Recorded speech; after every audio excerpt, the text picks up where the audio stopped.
So guys, সবাইকে জানাই প্রথম রমজানের শুভেচ্ছা। সাথে সাথে সবাইকে মন থেকে ভালোবাসা জানাই 8K ফ্যামিলি কমপ্লিট করে দেওয়ার জন্য। সাথে সাথে তোমাদের সবার প্রতি কৃতজ্ঞতা জানাই যারা আমাকে ব্যাকগ্রাউন্ডে মোটিভেশন দিয়ে এই পর্যন্ত নিয়ে আসছো। আর গাইস, আমার 8K তে আসার পেছনে অনেক বড় অবদান আছে মিস্টার এনএসআর এর। সো ব্রাদার, তোমাকেও মন থেকে থ্যাঙ্কস জানাই যে আমার কন্টেন্টটা বোঝার জন্য, আমার কন্টেন্টটা বুঝে আমাকে হেল্পটা করার জন্য। আর গাইস, সবথেকে মজার কথা কি জানো, আমি তো প্রতিনিয়ত বেশ এক্সপোজিং কন্টেন্ট আপলোড দিতেছিলাম। কয়েকদিন আগে আমি স্পোর্টস নিয়ে একটা ভিডিও বানাইছিলাম, কিন্তু তোমাদের কোনো রেসপন্স না দেখে আমি স্পোর্টস নিয়ে ভিডিও বানানো বাদ দিয়েছিলাম। কিন্তু হঠাৎ আবার স্পোর্টস টপিকে ভিডিও বানানোর রিজনটা কি জানো? তোমাদের সবার প্রিয় ভাই, আমার সবথেকে কাছের বন্ধু Jewel, owner of Jewel the noob gamer. Seriously বন্ধু, তুই না বললে হয়তো আমি কোনোদিন এই কন্টেন্টে ফিরেও আসতাম না, আর মানুষের এত ভালোবাসাও পাইতাম না।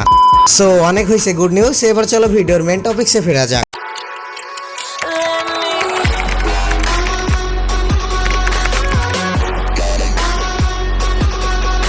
গাইজ, আমি ভাবছিলাম আমি স্পোর্টস নিয়ে কখনো ক্রেজ তৈরি করতে পারবো না। একে তো বাংলাদেশে স্পোর্টস নিয়ে কোনো ক্রেজই নেই, তার উপর আমি ছোট্ট একটা ক্রিয়েটার, আমার ভিডিও বেশি মানুষ দেখেই না। সো শুধু শুধু স্পোর্টস নিয়ে ভিডিও বানায় কোনো লাভ নেই, কোনো ক্রেজ কখনো তৈরি করা সম্ভব না আমাদের দেশে। কিন্তু গাইজ, তোমরা আজ আমাকে প্রুভ করে দিছো যে আমি টোটালি ভুল ছিলাম।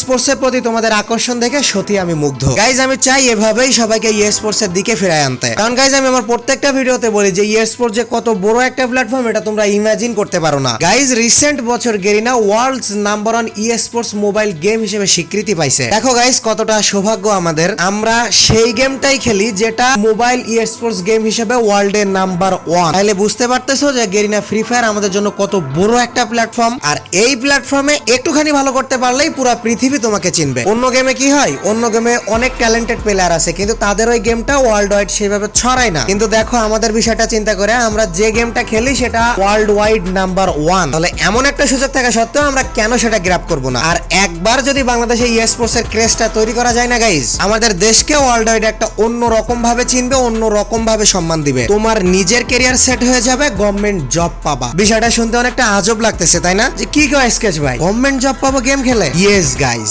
অলরেডি ইন্ডিয়াতে প্রচুর সংখ্যক সরকারি প্রতিষ্ঠান স্পোর্টস প্লেয়ারদেরকে মাসিক স্যালারি দিয়ে এগ্রিমেন্ট সাইন করছে, তাদেরকে পার্মানেন্ট একটা জব অফার করা হয়েছে। আর গাইজ, বিশ্বাস করো আমাদের দেশে স্পন্সরের কোনো অভাব নাই। একবার যদি স্পন্সরদের কনসেন্ট্রেশনটা আমাদের গেমের দিকে নিয়ে আসা যায়, তো না তো থেমে থাকবা তুমি, না তো থেমে থাকবে আমাদের বাংলাদেশ গেমিং কমিউনিটি। আরে সবকিছুর পিছনে মেন জিনিসটা কি, সেটা হলো তোমাদের নিজেদের মধ্যে স্পোর্টস এর একটা ক্রেজ তৈরি করা। তো গাইস, সবাইকে ভিডিওটা শেয়ার করে দাও, সবাইকে স্পোর্টস এর দিকে নিয়ে আসো। সো গাইস, লাস্ট ভিডিওতে আমি শুধুমাত্র স্পোর্টস টিম কিভাবে তৈরি করবে এবং প্ল্যাটফর্ম কিভাবে পাবা, এই দুটো বিষয় নিয়ে আলোচনা করেছিলাম। আজকে স্পোর্টস প্লেয়ার হওয়ার জন্য বিস্তারিত পয়েন্টস গুলো আলোচনা করব। আগে চলো তোমাদের কিছু ইম্পর্টেন্ট কোশ্চেনের অ্যানসার দিয়ে আসি। গাইস, এখানে ননস্টপ প্র্যাঙ্ক ভাই কমেন্ট করছে যে পিসি প্লেয়াররা স্পোর্টস খেলতে পারবে কিনা। গাইস, তোমরা যারা আমার ফার্স্ট ভিডিওটা দেখছো তারা জানো যে আমি সেই ভিডিওতে বলেছিলাম যে স্পোর্টস দুই ধরনের হয়, একটা হলো অফিশিয়াল আর একটা হলো আনঅফিশিয়াল। অফিশিয়াল টুর্নামেন্টটা গেরিনা নিজে অ্যারেঞ্জ করে। সো ব্রাদার, গেরিনা যে টুর্নামেন্টটা নিজে অ্যারেঞ্জ করে ওইটা হলো মোবাইল, শুধুমাত্র মোবাইল প্লেয়াররা এখানে অংশগ্রহণ করতে পারবে। কিন্তু আনঅফিশিয়াল যে টুর্নামেন্ট গুলা থাকে, যেমন বিভিন্ন স্পন্সর টুর্নামেন্ট, ওই টুর্নামেন্ট গুলাই পিসি প্লেয়াররাও অংশগ্রহণ করতে পারবে। যারা পিসি প্লেয়ার আছে তাদের জন্য একটা গুড নিউজ বলি যে স্পন্সর টুর্নামেন্ট খেলেও অনেক টাকা ইনকাম করা যায়, নিজের ক্যারিয়ারটাও দাঁড় করানো যায়। সো যারা পিসি প্লেয়ার আছে একেবারে গেমটাকে ছেড়ে দিও না বা ভয় পাইও না। হয়তো অফিশিয়াল টুর্নামেন্ট গুলা খেলতে পারবে না, কিন্তু বিভিন্ন local tournament, paid tournament, sponsor tournament এগুলা খেলতে পারবা।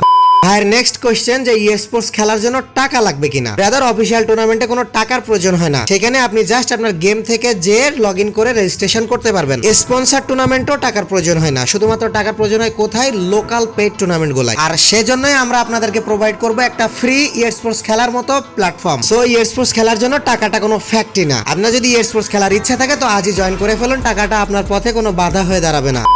থার্ড কোশ্চেন যে গান স্কিন কতটা ইম্পর্টেন্ট স্পোর্টসে। ব্রাদার, সবথেকে বড় এবং অফিশিয়াল টুর্নামেন্ট গুলাই কোনো গান স্কিনের কোনো অ্যাট্রিবিউটসই থাকে না। সাধারণ বিনা গান স্কিনে একটা গানের যে পাওয়ার, হাই লেভেলের একটা গান স্কিন থাকার পরেও সেই গানের একই পাওয়ার। কারণ আমাদের এফএফবিসি টুর্নামেন্টে কিন্তু গান স্কিনের কোনো অ্যাট্রিবিউটসই ছিল না।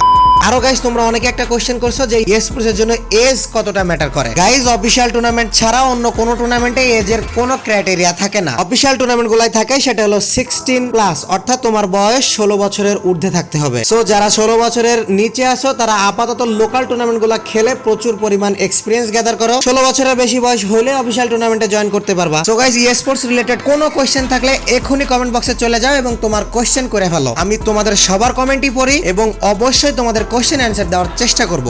সো গাইজ এবার চলো স্পোর্টস রিলেটেড যে পয়েন্টস গুলা বাকি ছিল সেই পয়েন্টস গুলা কভার করি। গাইজ স্পোর্টস নিয়ে আমাদের সবার সবথেকে বড় ভুল ধারণা কি জানো? স্পোর্টস বলতে আমরা শুধুমাত্র স্পোর্টস প্লেয়ারকেই বুঝি। আজকে তোমাদের এই ভুল ধারণাটা ক্লিয়ার করে দেই যে স্পোর্টস এর একটা ব্রাঞ্চ না।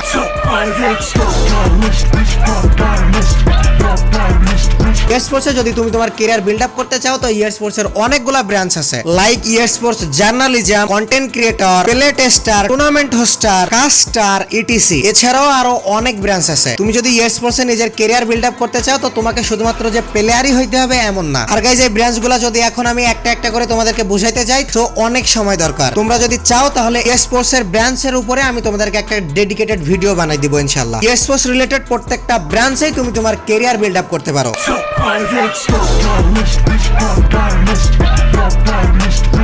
গাইজ আমি তোমাদেরকে বলবো যে এমন কোনো মাইন্ডসেট নিয়ে তুমি স্পোর্টসে আইসো না যে আমি একবারে নাম্বার 1 প্লেয়ার হয়ে যাব। গাইজ হুট করে এসেই কোনো কিছু সম্ভব না, তার জন্য প্রয়োজন আনা পরিমাণ হার্ডওয়ার্ক এবং ডেডিকেশন। তুমি হার্ডওয়ার্ক করতে থাকো, প্র্যাকটিস করতে থাকো, আস্তে আস্তে এক্সপিরিয়েন্স গ্যাদার করো, টিমের মধ্যে একটা আউটস্ট্যান্ডিং কম্বিনেশন তৈরি করো, গেম সম্পর্কে আরো জানো, বোঝো, কিছু টুর্নামেন্টে পার্টিসিপেট করো, সেখান থেকে হেরে আসো আর জিতে আসো, যাই হোক এক্সপিরিয়েন্সটা নিয়ে আসো, নিজেকে সবসময় মোটিভেটেড রাখো। ইনশাল্লাহ একদিন না একদিন তুমি একটা জায়গায় পৌঁছাইতে পারবা। আর আমি বলতেছি যে সেদিন খুব দূরে নাই, তুমি যদি আনা পরিমাণ ডেডিকেশন এন্ড হার্ডওয়ার্ক করতে থাকো অবশ্যই তুমি খুব দ্রুত একটা কিছু করতে পারবা। কারণ গাইজ লোকাল টুর্নামেন্টে তুমি যদি ভালো পারফরমেন্স দেখাইতে পারো তাহলে অফিসিয়াল টুর্নামেন্টে যেও তুমি অবশ্যই একটা ভালো কিছু করতে পারবা। তো সবসময় মোটিভেটেড থাকো এবং হার্ডওয়ার্ক ডেডিকেশনটা ধরে রাখো।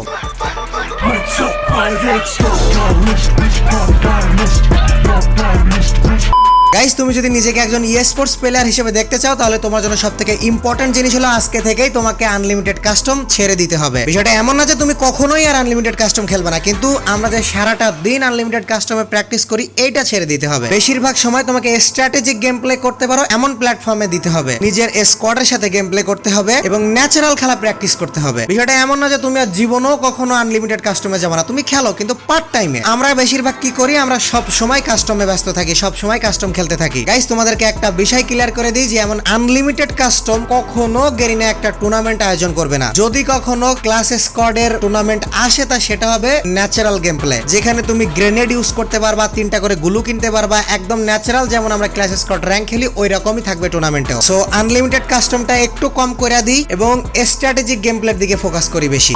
সো গাইজ এবার আসি আরেকটা ইম্পর্টেন্ট টপিকসে, যেটা হলো আমি তোমাদেরকে বলেছিলাম যে প্ল্যাটফর্ম প্রোভাইড করব। এখন কাল থেকে তোমরা অনেকে আমাকে কোশ্চেন করতেছো যে ভাই টুর্নামেন্টটা কবে থেকে শুরু, প্ল্যাটফর্মটা কবে থেকে শুরু করবেন। গাইজ ব্যাকগ্রাউন্ডে আমাদের কাজ চলতেছে, সিরিয়াসলি বলতেছি গাইজ তোমাদের জন্য একটা বিগেস্ট প্রজেক্ট চলতেছে। এই জন্য হুট করে তোমাদের সামনে কিছু আনতে পারতেছি না বা তোমাদের সামনে কিছু ডিক্লেয়ার করতে পারতেছি না। তোমরা শুধু এতটুকু শুনে রাখো গাইজ যে আমরা বিশাল বড় একটা প্রজেক্ট নিয়ে কাজ করতেছি তোমাদেরকে স্পোর্টস এর দিকে ঝোঁকানোর জন্য। তো জাস্ট 2-3 দিন ওয়েট করো, নিজেদের মাইন্ডটা সেট আপ করে স্কোয়াড তৈরি করতে থাকো, আমার ভিডিও দেখতে থাকো, খুব তাড়াতাড়ি আমরা তোমাদেরকে সেই প্ল্যাটফর্মের সাথে পরিচয় করে দিতে পারবো। হয়তো এমনও হইতে পারে যে নেক্সট ভিডিওয় তোমাদেরকে সবকিছু ডিটেলস বলে দিলাম। সো একটুখানি ওয়েট করো, আমাদেরকে সাপোর্ট করতে থাকো, ভিডিওগুলো সবার কাছে শেয়ার করতে থাকো এবং গাইজ দোয়া করো যেন তোমাদের জন্য, আমাদের দেশের জন্য ভালো কিছুই নিয়ে আসতে পারি।